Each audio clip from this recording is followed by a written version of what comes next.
Shalom, everybody. Shalom. I hope y'all are having a fantastic, night. I'm supposed to be in bed by now. I'm supposed to be asleep. I got to go to work in a few hours. But one thing that I was wanting to bring out real fast, for everybody that has something against full preterism, um, I want to go through Matthew 16, 27, and 28 real fast, just looking at different views because people, they want to deny full preterists, this and that, and they want to say that we don't know what we're talking about, and we're on a ledge and a heresy and all that stuff. So what I want to do is I just want to go through a couple of accounts that we have with Matthew 16, 27 and 28, and I'm going to let it stand for what it says. And I'm going to show you what the commentary said about it. And then we can just draw a conclusion.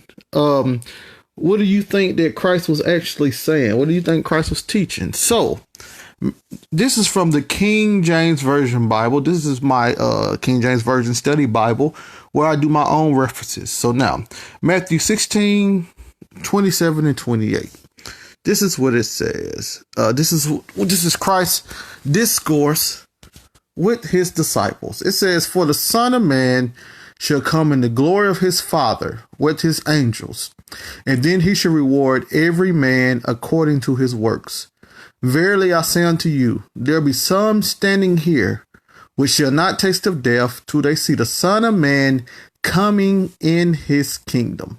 So, what do we have here? We have Christ telling the disciples that he's going to come in the glory of his Father with his angels. We have that. We have a reward coming, right? And then we have an audience, verily I say unto you, who is none other than the disciples. There be some standing here which should not taste of death till they see the Son of Man coming in his kingdom. So he did not tell them that they was not going to die.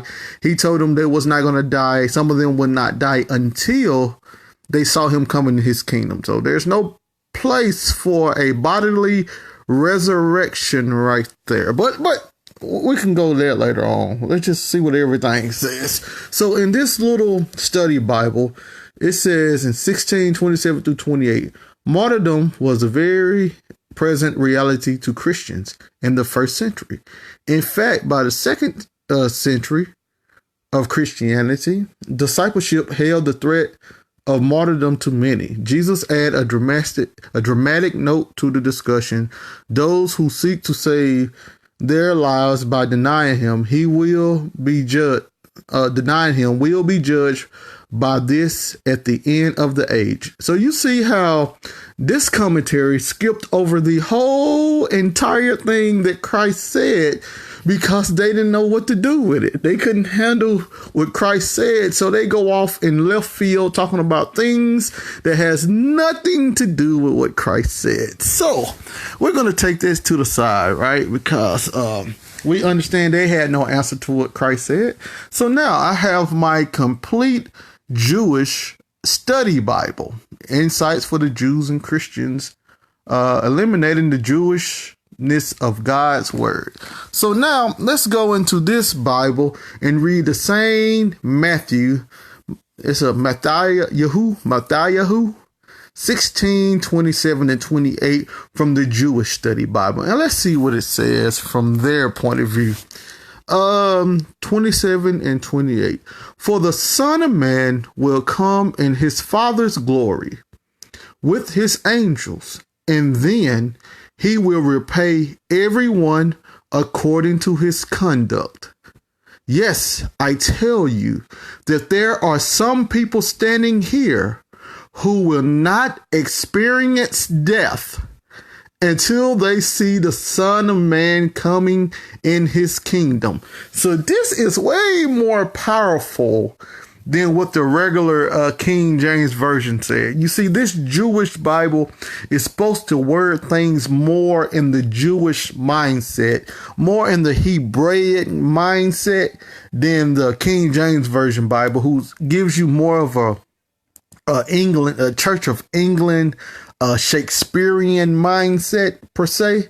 So this was supposed to give you a little bit more of the Hebraic mindset. So in this one, we see that it was a promise that Christ was going to come in his Father's glory to give people, to repay people according to their conduct, according to their works. See, y'all, that is Judgment Day.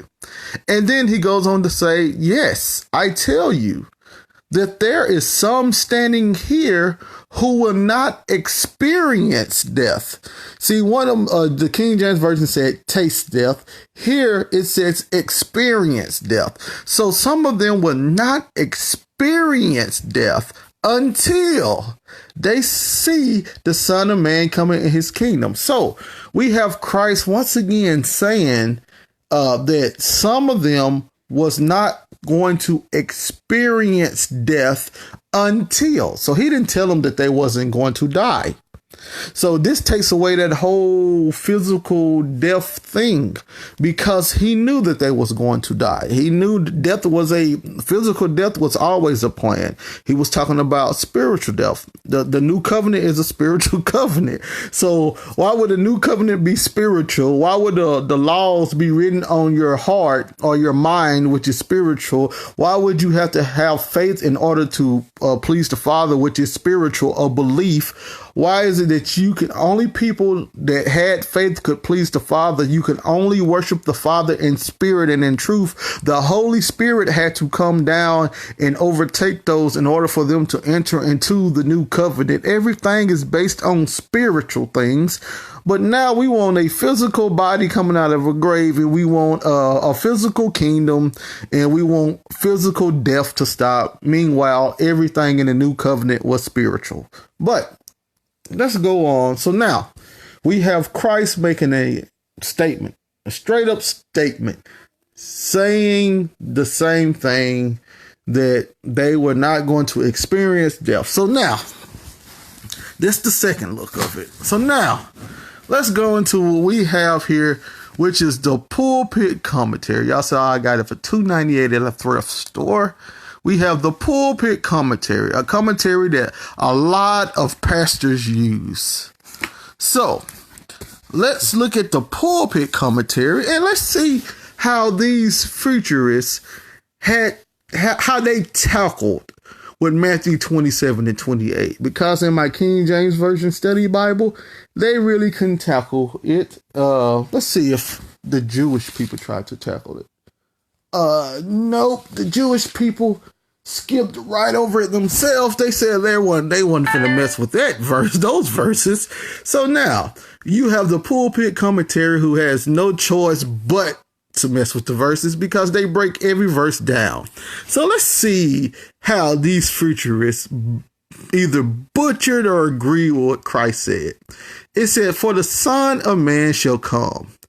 The final judgment would put things in their true light, would show the value of self-sacrifice, would reveal the punishment of self-pleasing." Our Lord seems to refer to Daniel 7:13 as it were in testimony to the truth of what he had just said shall come. It is more than the bare announcement and implies that it is in accordance with the eternal counsels of God that he should appear this second time. So now, what they are saying is, "For the Son of Man shall come." That phrase right there is about the final judgment. So Matthew, according to the commentary right here, Matthew 16:27, when Christ started his statement, "For the Son of Man shall come," he's talking about the final judgment. So he started off talking about the final judgment. So if people talking about 2,000 years or in our lifetime, Christ is talking about this about 2,000 years ago. So let's see what he says. "In the glory of his Father, as one with the Father and his representative." So he speaks of this glory which thou hast given me. John 17:22. Reward, render, Reddit, vulgate. The term includes punishment as well as recompense. works, doing work. The word does not signify isolated acts, but general course of conduct, practice as a whole. So we have the rewards. This is pretty much dealing with Judgment Day. So this is all final judgment.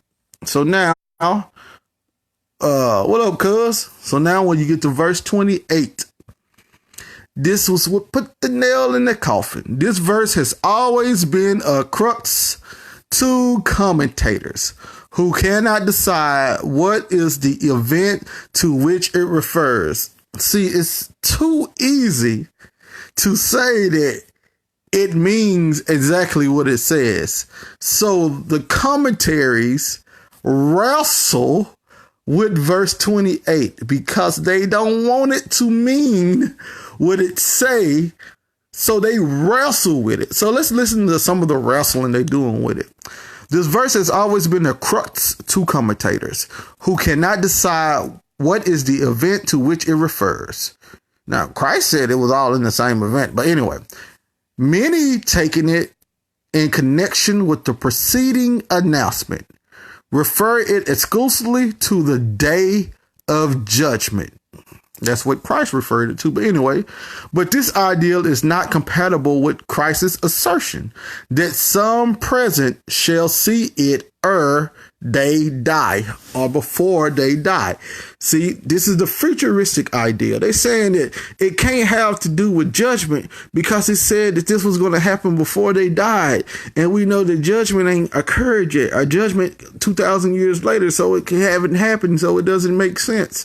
This is what futurism does to the Bible. Now, nor can it refer to Christ's resurrection and ascension and the mission of the Holy Ghost, which took place only half a year after this time, and the prediction of which so short, listen to it, and the prediction of which so short a time before could not have been introduced in the terms here used.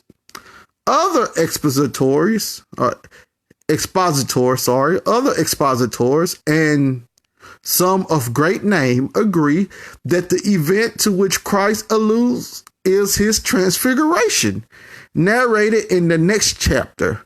But there are inseparable objections to this view. So they're wrestling with verse 28 because it tears all down futuristic paradigms, and they trying to make the Lord coming be in the future. So they're just wrestling with it. These commentators are just like the church fathers. They all wrestle with it. In fact, church fathers don't even address it. They just let it go. Let's skip something else. Let's go to something else. He can't really mean that, so we're going to skip it. So let's see how they did it. How could Christ assert in the most solemn manner, verily I say unto you, that some of his hearers, see, they even knew. This is one thing the commentators even knew, that Christ was talking to his audience. Once again, the commentators even knew that Christ was talking to his audience. They knew that Christ wasn't talking to me or you 2,000 years later. This is why they was wrestling with it. They said, how can Christ be telling them he was going to come before some of them died? That just doesn't make sense. It doesn't make sense. So we got to change words around and make them mean whatever we want them to mean. So now let's see what he says. Verily I say unto you that some of his hearers 2,000 years ago, one standing in front of him, would live to witness an event which was to occur only a week hence. So they were saying that even these commentaries, these big name commentaries who was trying to make it be about the transfiguration, because they knew that he was talking to their audience, it wouldn't make sense. Why would Christ tell them that only some of them would be alive a week? In fact, it was just 6 days, 6 days later, 6 days after he made the statement. But let's keep going. Nor is it likely that he would thus publicly announce a transaction which was strictly private, seen only by 3 chosen witnesses. So they saying, why would Christ make such a public announcement just for 3 private people to see it if it was about the transfiguration? Let's see. Who were further charged not to reveal the vision till the Son of Man was risen from the dead. So now, why would he make a public statement about him coming in his kingdom and then 6 days later have a private meeting with 3 other disciples and tell them, keep this a secret? Christ, you just told everybody out here. Why you want to keep it a secret? You just told them. You're going against yourself, Christ. It doesn't make sense. So this is what the commentaries are going with. They're struggling and they're fighting, trying to figure out what did Christ really mean, because he really can't mean what he says according to them. So now let's see. Who were further charged not to reveal the vision till the Son of Man was risen from the dead. The Lord had been telling of the final judgment. He now announces with the formula used by him to present some revelation of divine truth. So they understood that this was about the final judgment, that there was to be a coming of the Son of Man at no very distant date. What? Let's see. Can we read it again? That there was to be a coming of the Son of Man at no very distant date. So they understood that this was not a distant prophecy. They knew that this prophecy was imminent. They knew that it was very close. They knew that it wasn't a 2,000-year date. So this is why they was fighting and wrestling with it, because it just didn't make sense to them. But now, this advent is doubtless the destruction of Jerusalem. So now they are connecting Matthew 16, 27 and 28 with the destruction of Jerusalem, which as it occurred only some 40 years after this time. Some of his auditors, apostles, and the multitude would live to behold. This great event was a type of the second event. See, they don't want it to be the second coming of Christ. They want it to be a type of the second coming. See, Christ never prophesied about a type of a second coming. Nobody ever really prophesied about a type of the second coming. But anyway, the two being closely connected by Christ himself. There is some, and it says Matthew 24, which we can go real fast. There is some truth in all the views that have been obtained concerning this passage.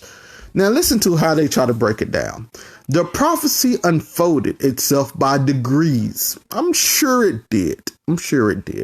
It has put forth buds and blossoms, but it will not be in its full bloom of accomplishment till the great day. And then he quotes that ridiculous guy who made that ridiculous accusation, because they don't want to believe what Christ said. So they come with some type of mess and garbage. So now it's a type of come. Look, they admit, they know that it has to deal with the second coming, but the way they word it is, it's a type of second coming.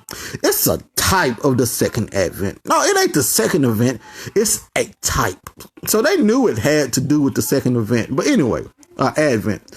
There was some display of Christ's kingdom at the transfiguration, another at his resurrection, and the events consequent thereupon. But the great one was, look, hold on. There was some display of Christ's kingdom at the transfiguration, another at his resurrection, and the events subsequent, consequent thereupon. But the great one, the great what? The great display of Christ's kingdom was when the overthrow of Jerusalem and its temple made way for the full establishment and development of the gospel, putting an end to the first dispensation.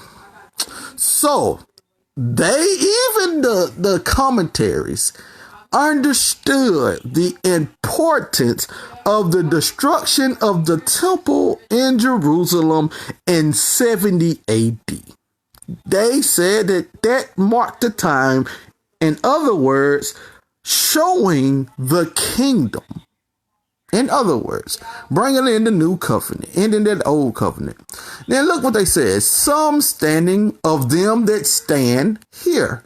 Among the apostles, St. John certainly survived the destruction of Jerusalem. There seems to be no recondite meaning in the term standing, as if it signified remaining steadfastly by me, adhering to my side, as taste of death is merely a paraphrasis for die, and has not the sense of tasting the bitterness of death, experiencing its sting. It appears to have been originally a metaphor derived from the nauseous drought which everyone must drain. Coming in his kingdom. Now we're almost done. Coming in his kingdom.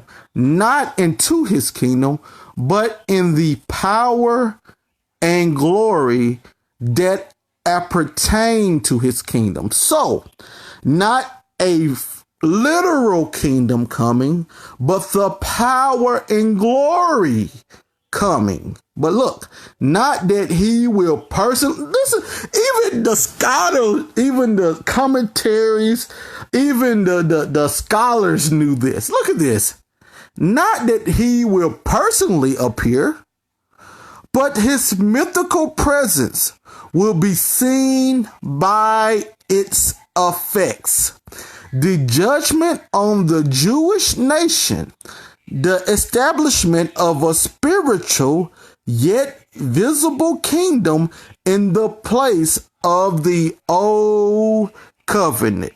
So now, even they knew that he wasn't going to literally appear.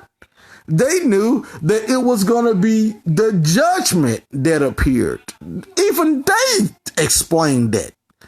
There may be a similar allusion in Christ's words about St. John.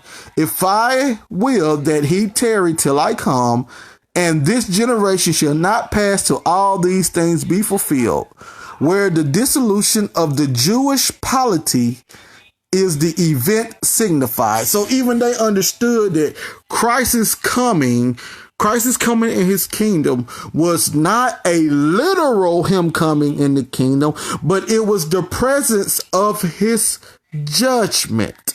So even they knew that, even though they wrestled with what Matthew 16, 27 and 28 actually really meant, even though they tried to, some commentators tried to wrestle this and wrestle that to make it say whatever they wanted it to say, even though they tried to bring their futuristic ideal into Christ's words, they all knew that this was not a literal coming. They all knew that this was going to be the presence of the Most High. The presence of Christ through judgment. What's up, Mr. Marcellus? I'm supposed to be in bed right now, but I had to address this. So they all knew, even when they had their own futuristic ideals and they couldn't believe that Christ said what he said, and they tried to walk around it and change words around and said he might mean this, he might mean that.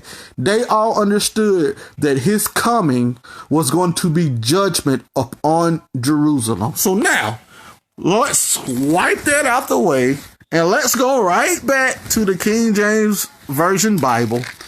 And this is when you have Christ talking about his coming. Once again, they knew that Christ's coming was going to be a judgment. So now, once you go to Matthew, and y'all see my Bible is all marked up.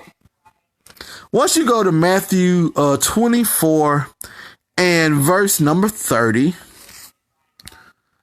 And then shall appear the sign of the Son of Man in heaven, and then shall all the tribes of the earth mourn, and they shall see the Son of Man coming in the clouds of heaven with power and great glory.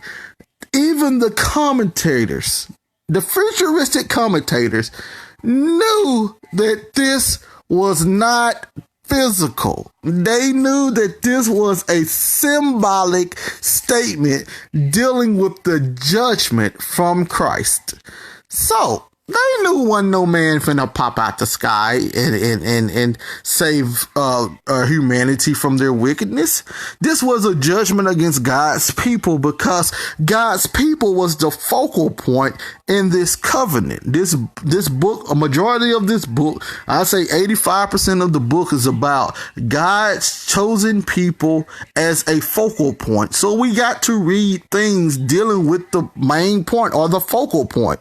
So the focal point of this judgment would have been Israel. We're reading things that happened to Israel. He wasn't worried about the other nations. That's why when he said other nations was going to come against Israel, he never really got into detail about all those other nations and how those other nations was going to come together, and which nation was going to be included and which nation wasn't going to be included. No, that's what history books are for. That's not the point of the Bible. The Bible point was the Israelites. They was the focal point from national Israel to spiritual Israel. So now we got him coming right there. So now let's see what our complete Jewish study Bible says now.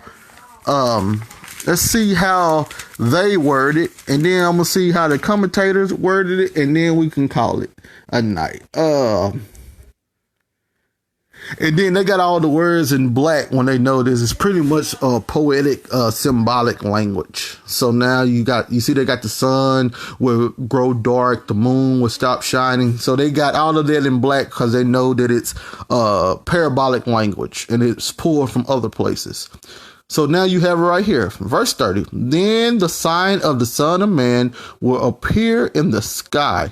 All the tribes of the land mourn, and they will see the Son of Man coming in the clouds of heaven with tremendous power and glory. The same thing he said in Matthew 16, 27, 28, letting you know that it's talking about the same event. And it takes you right back. You see right there, it has the letter A right there. So it's telling you to go to Daniel 9, 27, 11 and 31, 12 and 11, and actually to see what this event is actually talking about. This is the Jewish mindset. This is what they got. So, and then you see that he will come, he will send his angels with a great shofar. A shofar, which it lets you know, gives you more about the Hebraic mindset. But anyway, so we see that this is a judgment. It's not a literal thing, and it was supposed to occur during the first century, not our time. So everybody knew that Christ wasn't supposed to come our time. This is futurism, tells you that Christ is supposed to come our time, but even the commentaries, they can't even deal with it. They're stuck arguing amongst themselves trying to say what it means, because it's easier to do that than believe Christ. So let's see how they broke down. I bet they said something ridiculous. Let's see here. See how they broke down the 24th chapter. 24 and verse, what was that, 30? Yeah, 30. It says, and then after the great physical changes mentioned in the last verse, let's see here.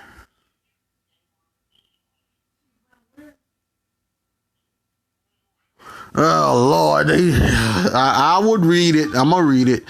So we got verse 18. The powers of the heavens are the host of the prince of the power of the air, the spiritual wickedness in high places. The stars are all that exalt themselves, who shall be consumed and vanish at the brightness of the cross.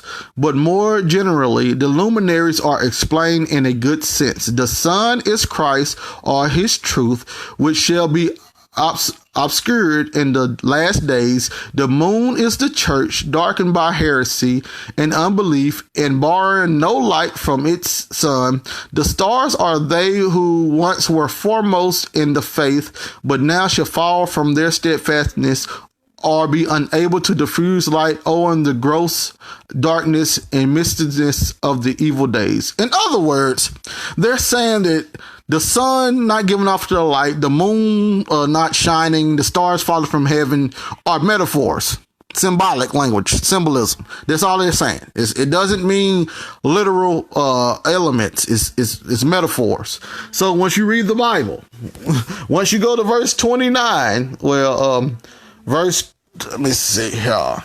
When you go to verse 29, immediately after the tribulation, the sun shall be darkened and the moon shall not give off her light and the stars shall fall from heaven. They understood that this is not literal things happening, that these were metaphors. So now, verse 30, and then after the great physical changes mentioned in the last verse, the sign of the Son of Man, this has been differently interpreted as the appearance of himself in the clouds of heaven, when the glory and majesty of his advent will prove that he is Savior and Judge.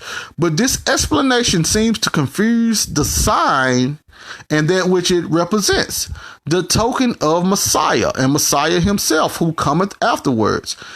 And the definite article, the sign, seems to imply something already well known to denote him, whereas appearance could not known beforehand.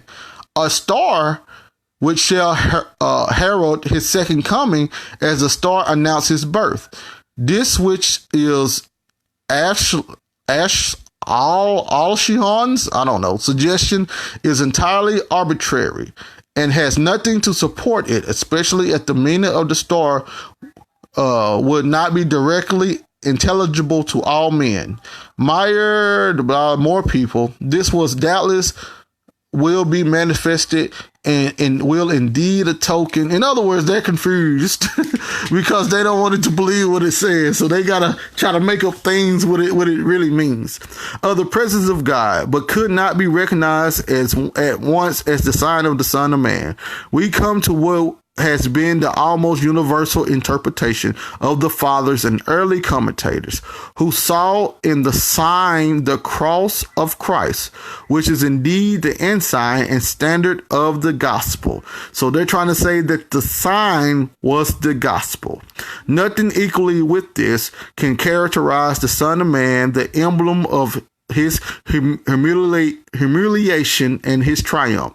Then, when they behold this sign in the sky and know unmistakably that Christ in person is about to appear, shall all the tribes of the earth mourn. Not alone the Jews, looking on him whom they pierced, shall bewail their blindness. And it goes back to Zechariah 12. But all the nations and races and people who have rejected him, which is totally incorrect. There's a terrible breakdown that they give, because it literally says all the people in the land. And then Revelation literally shows you it's the people in the land. And Zechariah, even the Zechariah that he pulled from, shows you that it was the people, the southern kingdom in Jerusalem. So that's a terrible breakdown that they gave. But this is what your futuristic commentators do in order to make the coming of Christ universal and in future tense. So now, the cross showed that he died. And let's see here. The sign followed by the advent of Christ in person, coming in the clouds of heaven. Some have taken clouds to mean angels, because when it says he's coming with his saints, and then later on in Jude it says he's coming with his saints, and in Matthew 24 it says he's coming in the clouds. So I can see where they can get that from. And it says, comparing chapter 16:27 also, but there is no need for considering the term to be metaphorical. This accompaniments of the theopanies are always thus announced. He thus claims to be the God of whom these words are continually used. Oh, Lord, let's see if we can get down to some stuff. They are named the next words: majesty, triumph, a great trumpet, a meaning voice. Okay, a lot more crazy stuff. Because in Matthew 16, they literally said that they understood that it represented his judgment. But now they're trying to say that the same words later on represents his literal coming. So they're confused themselves. But I want to see what they say about this generation. Let's see how they get this. Verse 34, and then I'll be done. Let's see how they try to use this generation. Let me find verse 34.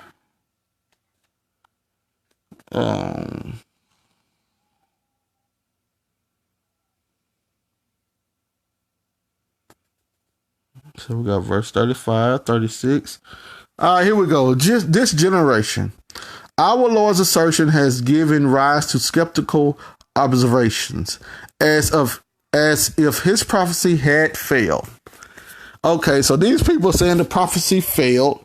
This is one guy they named right here, Alford, because he understood that it was supposed to be for that generation. To remove, never mind. He removed objections by taking whatever that Greek words as equivalent to some other Greek word, a race or family of people, and referring it to the continued existence of the Jews. He cites from the Septuagint in confirmation of this signification. His examples, however, are none and unassailable. Too many words. Unassailable. Though such use is certainly classical.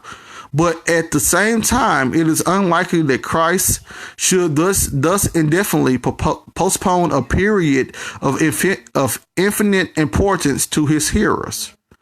So they understood that it's all about audience relevancy, his hearers, not us 2,000 years later, but his hearers. But there is no necessity for assuming any unusual meaning in the term this generation.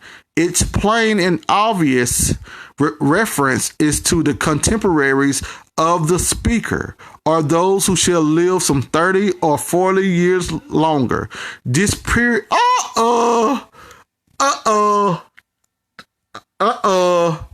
Did they see?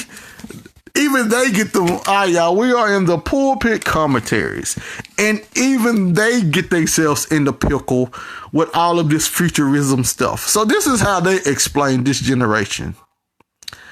It's plain and obvious. Its plain and obvious reference is to the contemporaries of the speaker. So this is Christ's audience, are those who shall live some 30 or 40 years longer. This period would bring them to the siege of Jerusalem. So even the commentators, with all of their ridiculous breakdowns, they understood that, some of them understood that this generation, when Christ said this generation, he wasn't talking about 2,000 years later. He was talking about the generation that he lived in that would extend about 40 years. And guess what that ended with? The destruction of the temple, the siege of Jerusalem. That's why in Matthew 24, they said, he was talking about, see ye not all these things? Verily I say unto you, there shall not be left here one stone upon another that shall not be thrown down. That's talking about the siege of Jerusalem. Verse 30, he says that's when he comes with power and great glory, dealing with the siege of Jerusalem. And then he says, this generation will not pass till all these things be fulfilled, including his second coming, including the gospel being spread, including the siege of Jerusalem. I want to see what they said about the gospel being spread. I got to. But now, so it says, siege of Jerusalem, and remembering that Christ has drawn no definite line between this crisis and the final consummation, we are justified in regarding all these things as meaning primarily the signs preceding or accompanying the downfall of the city.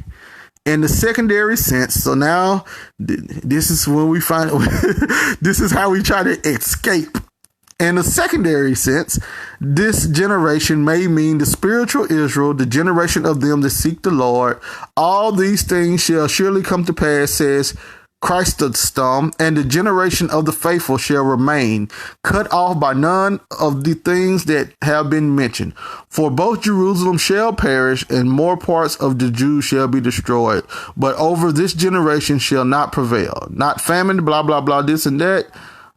Three meanings, nor the false brother, nor any like such temptation whatever. Some critics have combined the three meanings of generation given above and have seen in Christ's words a threefold reference. First, to the contemporary people. Secondly, to the Jewish nation. Thirdly, to the Christian believers or dispensation. According to Lane, this generation means the generation of those who know and discern these signs. So that's totally futurism right there. So they get the correct meaning, and then they some of them try to future themselves right out of there. So I'll just want them to see if they said the gospel was spread to the world, and then I would be done. Let's see. Christ said, and when the gospel spread it to the four corners, to the earth, then the end will be. So let's see what they said about the gospel. The good news of the coming of Messiah's kingdom, which we call in short the gospel.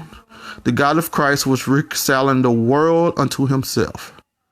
In all the world, before the taking of Jerusalem, the gospel had been carried into all parts of the then known world. Okay, so they understood that before the taking of Jerusalem, before Jerusalem was destroyed, the gospel had been carried into all parts of the then known world. We have very uncertain information about the laborers of most of the apostles, but if we may judge of their extent from what we know of St. Paul's, we should say that very few quarters of the Roman world were left unvisited. Their sound went out into all the earth, and their words unto the ends of the inhabited world, and into the inhabited world. Romans 10 and 18. St. Paul testifies that the gospel was preached to every kingdom under heaven. Colossians 1, 6 and 23. He himself carried into Arabia, Syria, Asia Minor, Greece, Illyricum, Rome, Spain, a witness unto all the nations, that both Jews and Gentiles might have the opportunity to receiving or rejecting Christ. The witness should be for him or against him. Let's see here.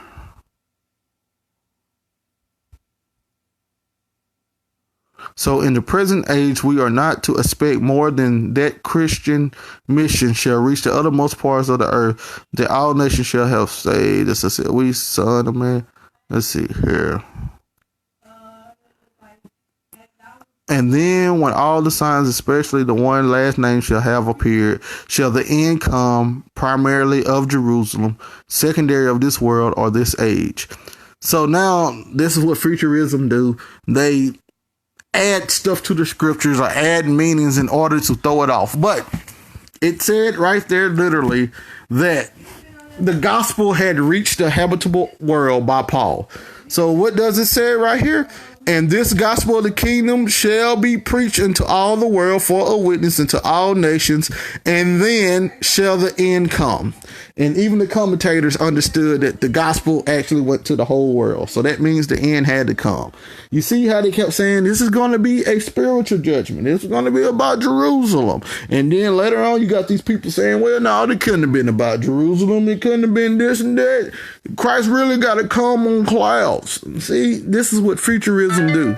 It takes away all of the spiritual aspects, all the parabolical language, all of the metaphors and the similes that the Hebraic authors used and wrote with, and it tried to literalize it, make it more of an English standard Bible, which it doesn't work. So if you're teaching that Christ is going to come in our future, and Christ thought that he was coming in our past, you're wrong, not Christ. Shalom.